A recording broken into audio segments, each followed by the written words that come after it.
Over the past few weeks, Washington's massive military buildup of forces in the southern Caribbean Sea has seized what they call sanctioned tankers and cargo bound to regional oil importers. Cuban officials call the action an act of piracy and maritime terrorism. For decades, Venezuela has supplied the island with tens of thousands of oil at subsidized prices to keep Cuban economy running. But the lack of fuel and constant breakdowns of outdated thermal plants have led to regular power cuts affecting everyday life. The U.S. military operation went further last Saturday with a large-scale strike against Venezuela. President Nicolás Maduro and his wife were forcibly seized by U.S. forces and taken to New York to face federal charges of drug trafficking. After the military operation, President Donald Trump stated the U.S. would temporarily run Venezuela until there is a proper transition.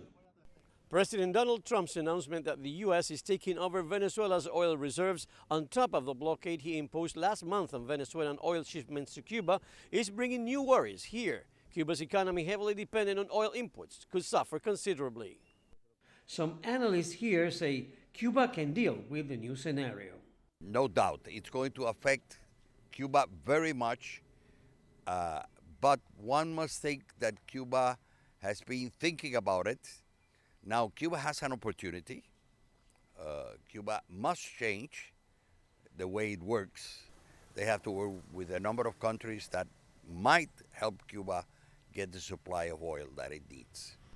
Meantime, some Cubans are concerned about the possible consequences for the country.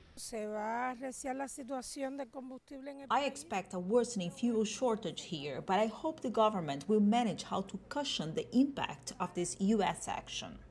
The big issue is not that they prevent us from getting the oil, although it is a problem for the Cuban economy, but if the world allows these actions to occur, other countries could be the next targets, and the world will not be a safe place. Cuba's President Miguel Díaz-Canel called the attack on Venezuela an act of state terrorism, while other countries in the region have denounced the U.S. military action as a threat to regional and global stability. Luis Chirino, CGTN, Havana.